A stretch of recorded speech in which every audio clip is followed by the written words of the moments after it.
जय हिंद दोस्तों, कैसे हैं आप सभी। आशा करता हूं बहुत ही अच्छे होंगे। इस वीडियो में हम आपके लिए ऐसे साइंस के प्रश्न लेकर आए हैं जो आपके आने वाले ग्रुप डी एग्जाम के लिए बहुत ज्यादा महत्वपूर्ण है। ये ऐसे प्रश्न हैं जो बहुत ज्यादा पूछते हैं, तो हर सेटों में इनसे क्वेश्चंस पूछते हैं। तो इन सभी ये सारे प्रश्न जो है हल्के सरल तो आपको लगेंगे, पर यही प्रश्न है जो आपके एग्जाम में पूछते हैं और आपसे गलत हो जाते हैं। तो इन प्रश्नों को ध्यान रखना है, एक भी प्रश्न आपके गलत होने को ना पाए इसके बाद। तो चलिए वीडियो की शुरुआत करते हैं, और हाँ, वीडियो के अंत में फीडबैक जरूर दीजिएगा। चलिए देखते हैं पहला क्वेश्चन क्या पूछा है आपसे। पहला क्वेश्चन जो पूछा है वह पूछा है, परमाणु में प्रोटॉन की खोज किसने की थी। आपसे पूछा है कि परमाणु में प्रोटॉन की खोज किसने की थी, बताइए। राइट आंसर क्या हो जाएगा। राइट आंसर जो हो जाएगा वो हो जाएगा ऑप्शन बी, रदरफोर्ड ने की थी। एनएस रदरफोर्ड ने स्वर्ण प्रयोग करते समय धनावेशित कण खोजे जिन्हें आगे प्रोटॉन नाम दिया गया। उन्होंने पाया कि परमाणु के नाभिक में धनावेशित कण मौजूद होते हैं। यह खोज परमाणु मॉडल को समझने की दिशा में महत्वपूर्ण मील का पत्थर थी। चार्डविक ने क्या खोज किया। चार्डविक ने न्यूट्रॉन की खोज की थी। थॉमसन ने किसकी खोज की थी। थॉमसन ने इलेक्ट्रॉन की खोज की थी। और बोहर ने परमाणु मॉडल दिया था। तो ये सब पॉइंट भी ध्यान रखिएगा, एग्जाम में आपसे पूछ लेता। चलते हैं अगले प्रश्न की ओर, देखते हैं अगला प्रश्न क्या पूछा है आपसे। अगला प्रश्न पूछा है, किस गैस का उपयोग फलों को पकाने में किया जाता है। आपसे पूछा है किस गैस का उपयोग फलों को पकाने में किया जाता है, बताइए। राइट आंसर क्या हो जाएगा। राइट आंसर जो हो जाएगा वो हो जाएगा ऑप्शन ए, एथिलीन। इस प्रश्न का राइट आंसर हो जाएगा ऑप्शन ए जो दिया हुआ। यह इंपॉर्टेंट प्रश्न है, एग्जाम में बहुत ज्यादा पूछता है। एथिलीन एक पौध हार्मोन है जो फलों के पकने की प्राकृतिक प्रक्रिया को तेज करता है। इसे रिपेनिंग हार्मोन्स कहा जाता है। या केले, आम, पपीता आदि फलों में पकने की गति बढ़ाता है। बाजार में एथोपोन जैसे रसायनों का छिड़काव करके भी एथिलीन उत्पन्न की जाती है। बाकी विकल्पों की बात करें तो मीथेन जो है एक प्राकृतिक गैस है। एसिटिलीन इसका उपयोग किया जाता है, पर यह हानिकारक है, खाद्य उपयोग के लिए प्रतिबंधित है। और नाइट्रोजन या निष्क्रिय गैस है। अब चलते हैं अगले प्रश्न की ओर, देखते हैं अगला प्रश्न क्या पूछा है आपसे। अगला प्रश्न जो पूछा है वह पूछा है, विद्युत धारा की एसआई इकाई क्या है। आपसे पूछा है कि विद्युत धारा की एसआई इकाई क्या है, बताइए। राइट आंसर क्या हो जाएगा। राइट आंसर जो हो जाएगा वो हो जाएगा ऑप्शन बी, एम्पियर। इस प्रश्न का राइट आंसर हो जाएगा ऑप्शन बी, इस प्रश्न का राइट आंसर हो जाएगा। विद्युत धारा की एसआई इकाई जो है एम्पियर है। क्या है, एम्पियर है। एक एम्पियर बराबर जब एक सेकंड में किसी तार में एक कूलाम आवेश प्रभावित होता है। यह एसआई की मूल राशियों में से एक है। बाकी विकल्पों की बात करें तो वोल्ट जो दिया हुआ है या विद्युत विभवांतर का इकाई है। वोल्ट जो है विद्युत विभवांतर की इकाई है। ओम जो आपका है वह आपका विद्युत प्रतिरोध की इकाई है। और वाट जो है शक्ति की इकाई है। एग्जाम में क्वेश्चन पूछता है कि एक अश्व शक्ति में कितने वाट होते हैं। बहुत ज्यादा एग्जाम में पूछता है, और यह देख लीजिएगा जो भी रेलवे के एग्जाम होंगे किसी न किसी सेट में पूछा जाएगा। तो एक अश्व शक्ति में जो होते हैं वो आप लोग कमेंट बॉक्स में बताइए कितने वाट होते हैं। तो 746 वाट होते हैं। अब चलते हैं अगले प्रश्न की ओर, देखते हैं अगला प्रश्न क्या पूछा है आपसे। अगला प्रश्न पूछा है, जीन की इकाई होती है। आपसे पूछा कि जीन की इकाई क्या होती है, बताइए। राइट आंसर क्या हो जाएगा। राइट आंसर कमेंट बॉक्स में लिख दीजिए। तो राइट आंसर जो हो जाएगा वो हो जाएगा ऑप्शन ए, डीएनए। इस प्रश्न का राइट आंसर हो जाएगा। जीन वास्तव में डीएनए का एक विशिष्ट खंड होता है या किसी विशेष लक्षण को नियंत्रित करने वाली विरासत की मूल इकाई है। डीएनए की संरचना में मौजूद न्यूक्लियोटाइड के क्रम से जीन का कार्य निर्धारित होता है। क्रोमोसोम कई जीनों से मिलकर बने होते हैं, लेकिन स्वयं जीन डीएनए का ही एक हिस्सा है। अब चलते हैं अगले प्रश्न की ओर, देखते हैं अगला प्रश्न क्या पूछा है आपसे। अगला प्रश्न जो पूछा है वह पूछा है, किसका तापमान मापने के लिए पायरोमीटर का उपयोग किया जाता है। आपसे पूछा है कि किसका तापमान मापने के लिए पायरोमीटर का उपयोग किया जाता है, बताइए। राइट आंसर क्या हो जाएगा। राइट आंसर जो हो जाएगा वो हो जाएगा ऑप्शन बी, उच्च ताप। उच्च ताप को मापने के लिए पायरोमीटर का उपयोग किया जाता है। पायरोमीटर का प्रयोग बहुत उच्च तापमान मापने के लिए किया जाता है। भट्टे उद्योगों और धातु गलाने वाली स्थानों के ताप मापने में का उपयोग हुआ करते हैं। पायरोमीटर वह काम करता है जहां साधारण थर्मामीटर काम नहीं कर सकते। अब चलते हैं अगले प्रश्न की ओर, देखते हैं अगला प्रश्न क्या पूछा है आपसे। अगला प्रश्न पूछा है, जल में घुलनशील विटामिन है। आपसे पूछा है कि जल में घुलनशील विटामिन कौन से हैं, यह आपसे पूछा है, बताइए। राइट आंसर क्या हो जाएगा। राइट आंसर जो हो जाएगा वो हो जाएगा ऑप्शन सी, विटामिन बी और सी। इस प्रश्न का राइट आंसर हो जाएगा। जल में घुलनशील विटामिन वे हैं जो पानी में घुल जाते हैं और शरीर में संग्रहित नहीं होते। ये विटामिन है विटामिन बी कॉम्प्लेक्स, जिसमें आते हैं B1, B2, B3, B5, B6, B7, B9, B12। ये ये सभी जो है ये सभी जल में घुलनशील विटामिन है और विटामिन सी भी जल में घुलनशील विटामिन है। इनकी कमी जल्दी हो जाती है क्योंकि शरीर में स्टोर नहीं होते, इसलिए नियमित आहार जरूरी है। बाकी vitamin A, vitamin D, vitamin E, vitamin के वसा में घुलनशील होते हैं। अब चलते हैं अगले प्रश्न की ओर, देखते हैं अगला प्रश्न क्या पूछा है आपसे। अगला प्रश्न जो पूछा है वह पूछा है कौन सी किरणें हड्डियों की जांच में प्रयोग होती हैं। आपसे पूछा है कि कौन सी किरणें हड्डियों की जांच में प्रयोग होती हैं, बताइए राइट आंसर क्या हो जाएगा। राइट आंसर जो हो जाएगा वो कमेंट बॉक्स में लिख दीजिए। राइट आंसर जो हो जाएगा वो हो जाएगा ऑप्शन सी, एक्सरे इस प्रश्न का राइट आंसर हो जाएगा। ऑप्शन सी इस प्रश्न का राइट आंसर हो जाएगा। एक्सरे ठोस वस्तुओं जैसे हड्डियों को भेद कर उनकी छवि बनाने की क्षमता रखती है। हड्डियां एक्सरे को अधिक अवशोषित करती हैं जिससे हड्डियों की स्पष्ट तस्वीर बन जाती है। चिकित्सा में एक्सरे का उपयोग फ्रैक्चर, हड्डी में दरार, संक्रमण आदि की जांच में किया जाता है। इसकी खोज विलियम रॉटनसन ने की थी। बाकी अल्ट्रावायलेट इसका उपयोग त्वचा रोग, नसबंदी आदि में उपयोग होता है। गामा किरणें कैंसर उपचार में प्रयोग होता है। माइक्रोवेव संचार और खाना गर्म करने में इसका उपयोग होता है। अब चलते हैं अगले प्रश्न की ओर, देखते हैं अगला प्रश्न क्या पूछा गया है। अगला प्रश्न जो है वह पूछा है आपसे मस्तिष्क की सुरक्षा कौन करता है। आपसे पूछा है कि मस्तिष्क की सुरक्षा कौन करता है, बताइए राइट आंसर क्या हो जाएगा। राइट आंसर हो जाएगा ऑप्शन ए, खोपड़ी इस प्रश्न का राइट आंसर हो जाएगा। मस्तिष्क शरीर का सबसे संवेदनशील एवं नियंत्रण केंद्र होता है। इसकी सुरक्षा खोपड़ी करती है जो एक कठोर अस्थि ढांचा है। खोपड़ी के अंदर 3 झिल्लियां भी मस्तिष्क को अतिरिक्त सुरक्षा देती हैं। यह संरचना मस्तिष्क को चोट, दबाव और झटकों से सुरक्षित रखती है। अब चलते हैं अगले प्रश्न की ओर, देखते हैं अगला प्रश्न क्या पूछा है आपसे। अगला प्रश्न जो पूछा है वह पूछा है रेडियोधर्मी तत्व की इकाई क्या है। आपसे पूछा है कि रेडियोधर्मी तत्व की इकाई क्या है, बताइए राइट आंसर क्या हो जाएगा। राइट आंसर जो हो जाएगा वो हो जाएगा ऑप्शन बी, क्यूरी इस प्रश्न का राइट आंसर हो जाएगा। क्यूरी रेडियोधर्मिता की पुरानी और प्रसिद्ध इकाई है। इसका नाम वैज्ञानिक मेरी क्यूरी के नाम पर रखा गया। एक क्यूरी बराबर 3.7 × 10 की घात डिस्टिग्रेशन पर सेकेंड यानी कि डीपीएस होता है। एसआई इकाई बैकरल है पर परीक्षाओं में क्यूरी अधिक पूछा जाता है। बाकी विकल्पों की बात करें तो एम्पियर जो है विद्युत धारा की इकाई है, हर्ट्ज आवृत्ति की इकाई है और वाट जो है शक्ति की इकाई है। अभी हम लोग ऊपर भी पढ़े हैं इसलिए बार बार पढ़ते हैं क्योंकि एग्जाम में यहां से क्वेश्चन बनता है।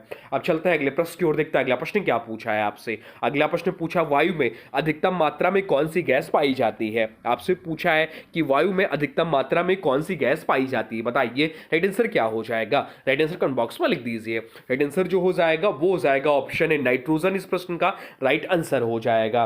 वायुमंडल का लगभग 78% भाग नाइट्रोजन गैस से बना है। नाइट्रोजन एक निष्क्रिय गैस है और दहन को समर्थन नहीं देती। ऑक्सीजन केवल 21% पाया जाता है।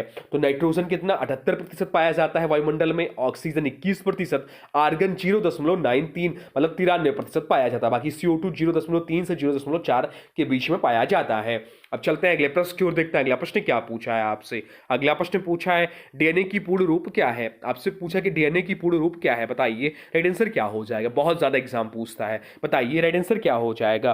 राइट आंसर जो हो जाएगा वो हो जाएगा ऑप्शन, बताइए क्या होगा। ऑप्शन बी इस प्रश्न का राइट आंसर हो जाएगा। डीऑक्सीराइबोन्यूक्लिक एसिड इस प्रश्न का राइट आंसर हो जाएगा। डीएनए का पूरा नाम डीऑक्सीराइबोन्यूक्लिक एसिड है। यह आनुवांशिक पदार्थ है जो जीवों के लक्षण निर्धारित करता है। डीएनए की संरचना दोहरी कुंडलाकार होती है जिसे वाटसन और क्रिक ने दी। डीएनए के अंदर न्यूक्लियोटाइड्स होते हैं जिनमें शर्करा, फास्फेट और नाइट्रोजन बेस शामिल होते हैं। अब चलते हैं अगले प्रश्न की ओर, देखते हैं अगला प्रश्न क्या पूछा है आपसे। अगला प्रश्न पूछा है पाचन तंत्र का सबसे लंबा भाग कौन सा है। आपसे पूछा है कि पाचन तंत्र का सबसे लंबा भाग कौन सा है, बताइए राइट आंसर क्या हो जाएगा। राइट आंसर जो हो जाएगा वो हो जाएगा आपका ऑप्शन बी, छोटी आंत। छोटी आंत इस प्रश्न का राइट आंसर हो जाएगा।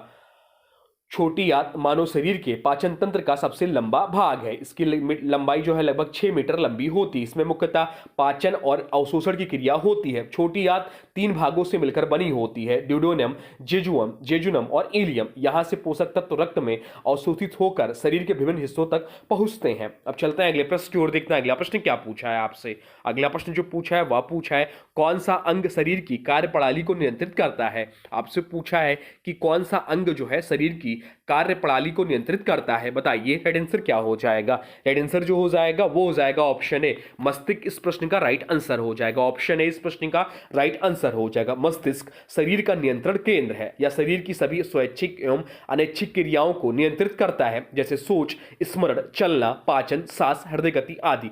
या संपूर्ण तंत्रिका तंत्र का प्रमुख अंग है। मस्तिष्क निर्णय, प्रतिक्रिया, संतुलन तथा समन्वय जैसी सभी गतिविधियां नियंत्रित करती है। बाकी विकल्पों की बात करें तो यकृत जो है या पाचन और चयापचय में भूमिका निभाता है। वक्र या रक्त का शोधन करता है। शरीर की कार्यप्रणाली निर्धारित नहीं करता। हृदय या रक्त पंप करता है। अब चलते हैं अगले प्रश्न की ओर, देखते हैं अगला प्रश्न क्या पूछा है आपसे। अगला प्रश्न जो पूछा है वह पूछा है आग की पुतली का रंग किससे निर्धारित होता है। आपसे पूछा है कि आग की पुतली का रंग किससे निर्धारित होता है, बताइए राइट आंसर क्या हो जाएगा। राइट आंसर जो हो जाएगा वो हो जाएगा ऑप्शन ए आइरिस। इस प्रश्न का राइट आंसर हो जाएगा आइरिस। वह रंगीन झिल्ली है जो पुतली के चारों ओर होती है। यह आग का रंग निर्धारित करती। आइरिस में मेलानिन पिगमेंट की मात्रा जितनी अधिक होती है, आंख का रंग उतना गहरा होता है। आइरिस पुतली के आकार को नियंत्रित करता है, जिससे आंख में प्रवेश करने वाले प्रकाश की मात्रा को नियंत्रण मिलता है।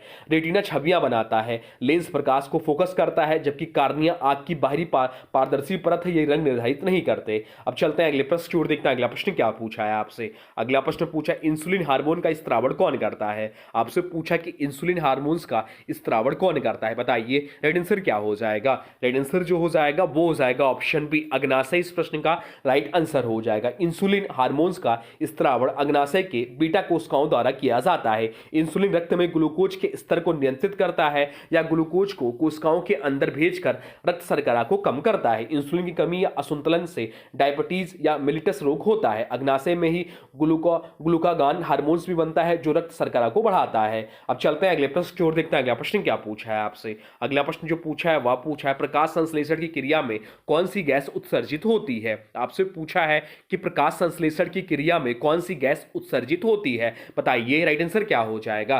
राइट आंसर जो हो जाएगा वो हो जाएगा ऑप्शन ए ऑक्सीजन। इस प्रश्न का राइट आंसर हो जाएगा। प्रकाश संश्लेषण में पौधे सूर्य के प्रकाश, CO2 और जल का उपयोग करके ग्लूकोज और ऑक्सीजन बनाते हैं। इस प्रक्रिया में जल के फोटोलिसिस से ऑक्सीजन निकलती है या गैस वातावरण में उत्सर्जित होकर जीवों के श्वसन के लिए आवश्यक ऑक्सीजन की पूर्ति करती है। प्रकाश संश्लेषण का समान समीकरण जो है वो है 6 CO2 प्लस 6H2O। ये प्रकाश की उपस्थिति में जब ये क्रिया करेंगे तो क्या बनेगा आपका C6H12O6 प्लस 6 या इंपॉर्टेंट समीकरण है, एग्जाम में पूछ सकता है। अब चलते हैं अगले प्रश्न की ओर, देखते हैं अगला प्रश्न क्या पूछा है आपसे। अगला प्रश्न पूछा है विद्युत चुंबकीय तरंगों की गति होती है। आपसे पूछा है कि विद्युत चुंबकीय तरंगों की गति कैसी होती है, बताइए राइट आंसर क्या हो जाएगा। राइट आंसर जो हो जाएगा वो हो जाएगा ऑप्शन बी प्रकाश के समान। ऑप्शन बी इस प्रश्न का राइट आंसर हो जाएगा। विद्युत चुंबकीय तरंगे जैसे प्रकाश, रेडियो वेव, एक्सरे, गामा किरणें सभी वैक्यूम में प्रकाश की गति से चलती है। इसकी गति जो होती है वह होती है 3 × 10⁸ मीटर पर सेकेंड होती है। ये तरंगे माध्यम पर निर्भर नहीं करती और निर्वात में भी चल सकती हैं, जबकि ध्वनि निर्वात में नहीं चलती। ध्वनि की गति लगभग 340 मीटर पर सेकेंड है, प्रकाश की तुलना में बहुत कम। अब चलते हैं अगले प्रश्न की ओर, देखते हैं अगला प्रश्न क्या पूछा है आपसे। अगला प्रश्न जो पूछा है वह पूछा है न्यूटन का तीसरा नियम क्या है। आपसे पूछा है कि न्यूटन का तीसरा नियम क्या है, बताइए राइट आंसर क्या हो जाएगा। राइट आंसर कमेंट बॉक्स में लिख दीजिए। राइट आंसर जो हो जाएगा वो हो जाएगा ऑप्शन ए। ऑप्शन ए इस प्रश्न का राइट आंसर हो जाएगा। न्यूटन के तीसरे नियम के अनुसार हर क्रिया के लिए बराबर और विपरीत प्रतिक्रिया होती है। यह नियम वस्तुओं के बीच परस्पर बलों को दर्शाता है। उदाहरण के तौर पर बंदूक चलाने पर गोली आगे जाती है और बंदूक पीछे हट जाती है। यह नियम सभी प्रकार की भौतिक क्रियाओं पर लागू होता है, चाहे संपर्क बल हो या गैर संपर्क बल।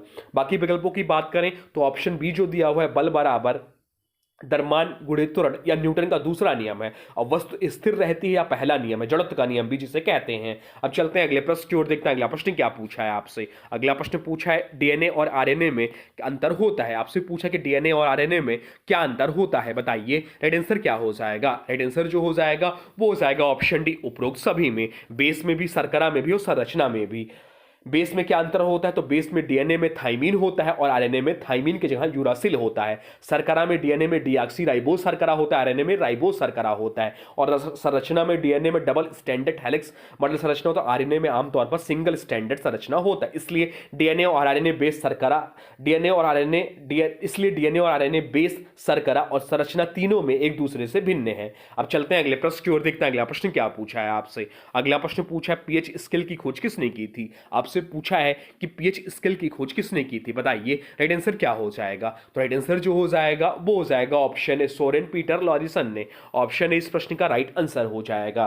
पीएच स्केल का आविष्कार 1909 में डेनमार्क के रसायनज्ञ सोरेन पी एन सोरेसन ने किया था। पीएच स्केल का उपयोग किसी द्रव की अम्लता या क्षारता मापने के लिए किया जाता है। पीएच बराबर हाइड्रोजन आयन की सांद्रता का लघुगणकीय मान है। पीएच स्केल 0 से 14 तक होती है। इसका जो मान होता है 0 से 14 तक तो होती है। 7 अगर है तो न्यूट्रल होगा, 7 से कम है तो वह अम्लीय होगा और 7 से अधिक है तो वह घोल क्षारीय होगा। तो ये चीज भी ध्यान रखिएगा। तो ये रहे टॉप 20 क्वेश्चन जो बहुत ज्यादा एग्जाम में पूछते हैं। हर क्वेश्चन को हमने डिस्क्राइब भी किया है कि अगर आपसे वहां से भी क्वेश्चन बन सके तो आप गलत ना करके आए। तो कैसा रहा यह सेट आप लोग कमेंट बॉक्स में जरूर बताइएगा। हाँ, आपको सरल लग रहा होगा परंतु ये ऐसे ही प्रश्न है जो आपके एग्जाम में लगभग 50% सरल क्वेश्चन ही कवर करेंगे। तो इन ये प्रश्न जो आपके हैं वो गलत नहीं होने चाहिए। अब आज की वीडियो से प्रश्न है या इसे कमेंट बॉक्स में बताना है। और हाँ, 20 में से कितने क्वेश्चन सही हैं यह भी बताइए। अगर 18 प्लस सही है आपके तो आपका तैयारी अच्छा है। अब आपसे पूछा गया है कि वायु में अधिकतम मात्रा में कौन सी गैस पाई जाती है। आपसे पूछा कि हमारे वायुमंडल में अधिकतम मात्रा में कौन सी गैस पाई जाती है। जो भी कुछ जानते हैं कमेंट बॉक्स में लिख दीजिए। और हाँ देखिए, अभी तक आपने वीडियो को लाइक नहीं किया है तो प्लीज वीडियो को लाइक कर दीजिए और चैनल पे नए हैं तो चैनल को सब्सक्राइब भी कर लीजिए। तो चलिए मिलते हैं एक नए वीडियो में, तब तक के लिए thanks for watching railway exam target channel को। जय हिंद,